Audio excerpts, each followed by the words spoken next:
Sobat IMC, ada yang inget gak sih lagu ini?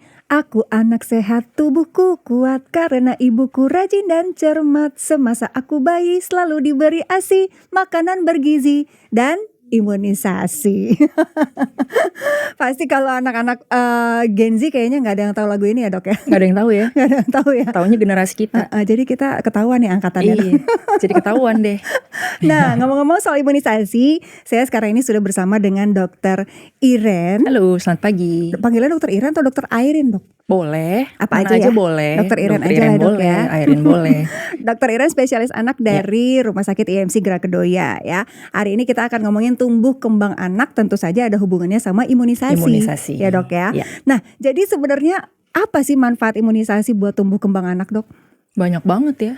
Karena kan imunisasi itu sebenarnya tujuannya adalah untuk memberikan kekebalan untuk seorang anak supaya dia dapat terhindar dari penyakit infeksi yang berbahaya yang bisa dicegah dengan beberapa vaksin. Sekarang kita udah tahu ya, banyak vaksin di luaran sana yang bisa kita gunakan untuk memberikan perlindungan yang sangat efektif untuk seorang anak. Jadi tentunya kalau anak ini nggak sering-sering dapat sakit, dia akan terlindung. Sehingga tumbuh kembangnya pun juga akan menjadi lebih baik ketimbang anak yang misalnya tidak diberikan imunisasi, kemudian dia jadi lebih rentan dan terpapar dengan beberapa penyakit infeksi. Penyakit infeksi itu banyak ya, oleh kuman, bakteri misalnya, bakteri, virus yang sebenarnya udah ada loh vaksinnya dan bisa dicegah, tapi kemudian tidak diberikan. Tentunya ini akan membuat anak menjadi lebih rentan untuk terkena, akhirnya akan mengganggu kesehatan dia secara general. Kalau kesehatannya terganggu, tentu proses tumbuh dan kembangnya juga akan terganggu. Penting banget ya dok ya, diberikan di tahap awal gitu ya dok ya. Amat karena sangat mungkin penting. sebagai fondasi kesehatan si anak supaya nanti begitu dia dewasa sudah lebih kuat tubuhnya. Gitu ya dok ya. Ini gimana sih cara kerja imunisasi bisa melindungi anak dari penyakit berbahaya dok? Pada saat kita memberikan vaksin, sebenarnya kita memberikan atau memperkenalkan kepada tubuh si anak, terutama untuk sistem kekebalannya, untuk memproduksi atau memberikan respons dalam bentuk antibodi untuk melindungi anak ini dari suatu serangan virus atau bakteri berbahaya yang terpapar dengan dia, gitu ya. Sebenarnya apabila seorang anak terinfeksi oleh suatu virus atau bakteri, si virus atau bakteri ini pun juga merupakan satu antigen yang sangat efektif untuk memberikan atau untuk menimbulkan respons dari sistem kekebalan tubuh anak untuk menghasilkan antibodi.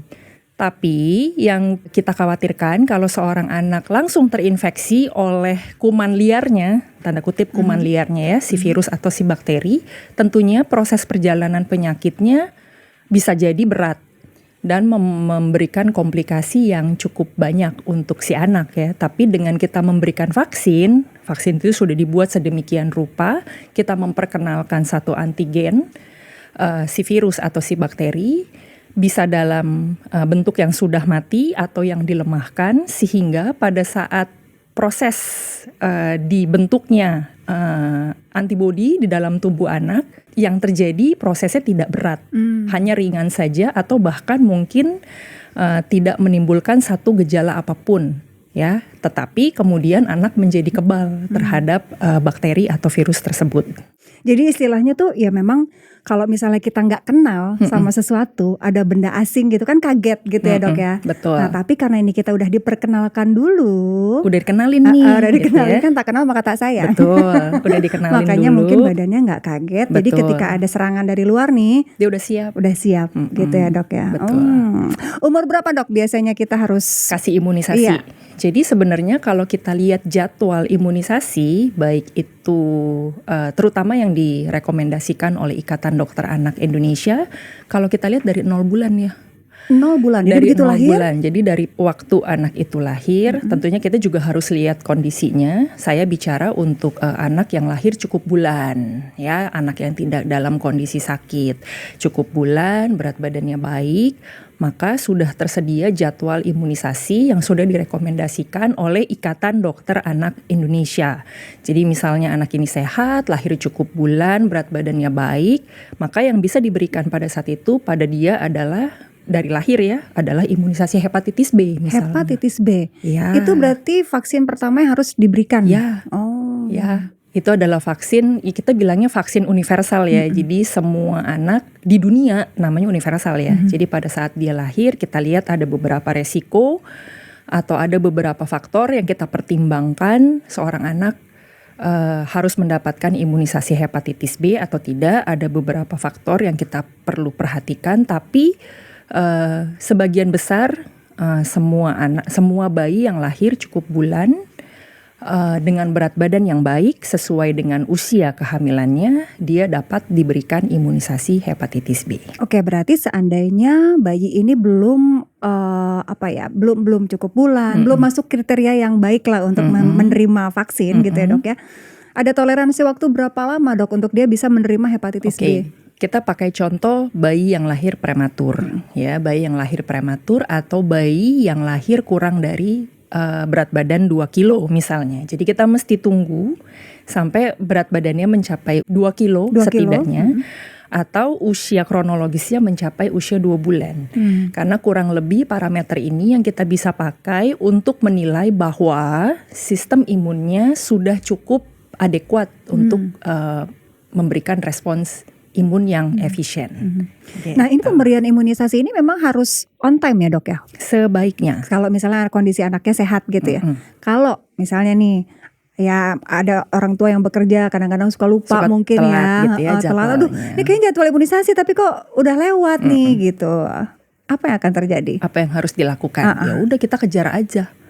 Jadi kita kejar aja, makanya ada yang disebut dengan imunisasi kejar ya, artinya kalau seandainya dari jadwal yang sudah ditentukan ternyata terlewat, sebenarnya nggak perlu diulang lagi, tapi kemudian kita berikan dosis yang seharusnya diberikan pada jadwal yang sudah ditetapkan, tapi kemudian tidak bisa hadir dengan karena suatu situasi itu tidak bisa diberikan, maka kita tinggal kejar aja. Nah kalau kita runutkan nih dok ya, dari 0 bulan itu kan kita kasih hepatitis B. Nah, selanjutnya nih sampai usia banyak berapa dan apa saja yang wajib dok diberikan? Saya mengacu kepada rekomendasi yang dikeluarkan oleh Ikatan Dokter Anak Indonesia. Jadi dari anak ini lahir sampai dia usia 1 tahun itu sudah cukup banyak vaksin yang direkomendasikan, tujuannya sebenarnya untuk memberikan proteksi kepada si anak dari berbagai macam penyakit berbahaya yang disebabkan oleh infeksi virus atau bakteri yang kita udah punya nih vaksinnya. Jadi kalau bicara dapat apa aja sih vaksinnya dari usia 0 sampai 1 tahun itu, kita lihat anak tuh bisa dapat hepatitis B. Sampai beberapa dosis ya.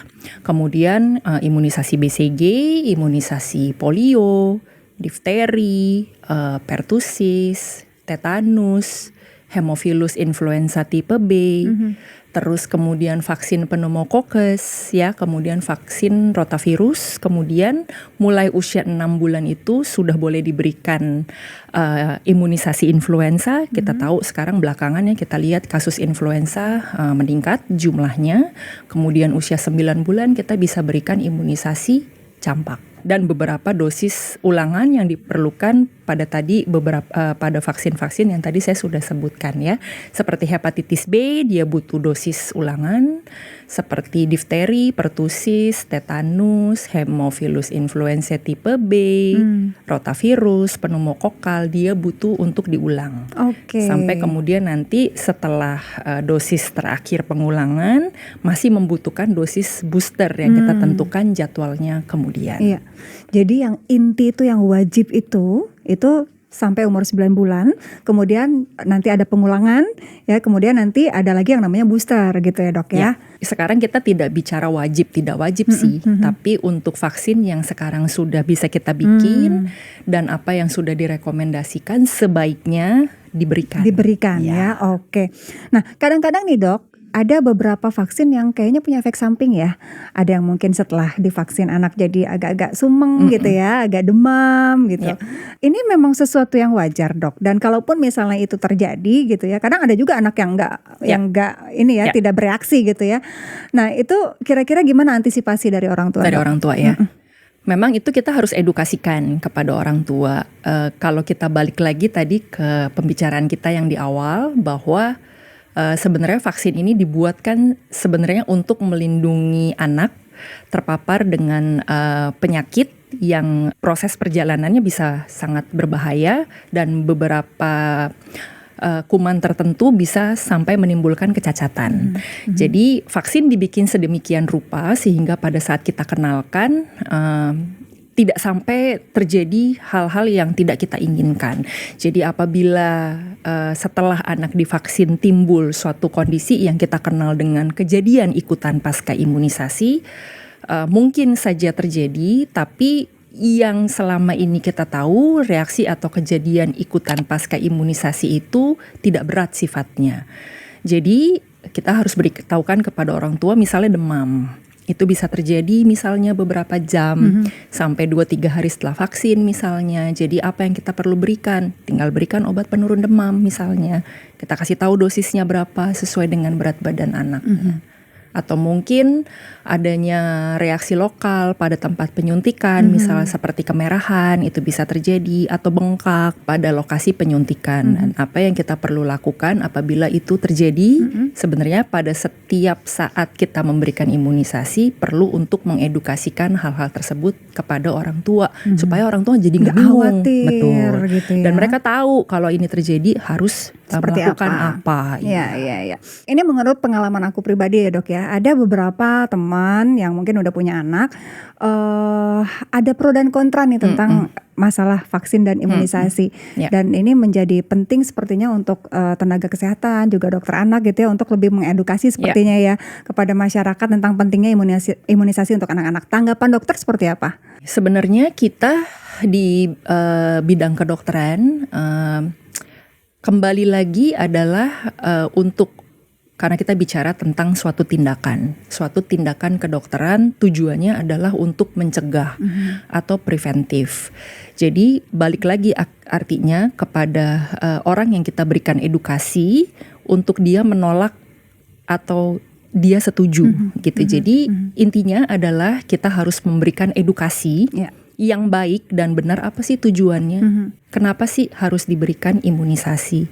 Jadi kalau seandainya, karena belakangan cukup banyak kita dengar orang yang anti vaksin ya. Jadi mungkin itu yang kembali kemudian kita nggak pernah boleh bosen untuk mengedukasi dan mensosialisasikan pentingnya vaksin tuh apa sih? Karena ini suatu tindakan pencegahan. Tetapi apabila kita sudah berikan edukasi, kemudian value dari edukasi kita itu mungkin belum memberikan persetujuan atau konsen untuk dia sendiri untuk anaknya setuju divaksin, ya kita nggak boleh maksa. Jadi balik lagi, yang penting kita sudah memberikan edukasi yang benar. Memberikan edukasi yang benar. Ya, jadi diharapkan dengan kita mengulang-ulang edukasi tersebut, orang semakin paham bahwa imunisasi memang penting. Gitu. Balik lagi, hidup adalah pilihan, tapi gitu ya. Tapi penting sekali untuk kita memperkaya literasi tentang pilihan yang baik untuk hidup kita itu seperti apa. Salah satunya ya nonton IMC Podcast Corner ini ya kan. Gitu. Di channel YouTube IMC, jangan lupa untuk subscribe ya Sobat IMC ya. Ajak teman-teman yang lain buat subscribe. Dan kalau misalnya mau tahu juga, mau berkonsultasi juga dengan Dokter Iren, bisa cek jadwal dokter hari apa, jam berapa, itu di website dan juga mobile apps IM Care. Dan jangan lupa untuk follow semua sosial media Rumah Sakit IMC, ada di bawah ini ya. Ada Instagram, TikTok, dan juga YouTube. Dokter Iren, terima kasih banyak hari ini udah ngobrol sama saya di IMC Podcast Corner. Mudah-mudahan edukasi yang kita berikan hari ini bisa sampai ke Sobat IMC dan bermanfaat ya untuk semua ya. Semoga setelah podcast ini jadi lebih banyak orang tua yang membawa anaknya untuk imunisasi tentunya. Amin. Oke. Kayaknya harus di setel lagi lagu tadi tuh ya. Yang mana tuh? Oh iya. Silakan. Oke, Sobat IMC, kita ketemu lagi di IMC Podcast Corner. Bye-bye.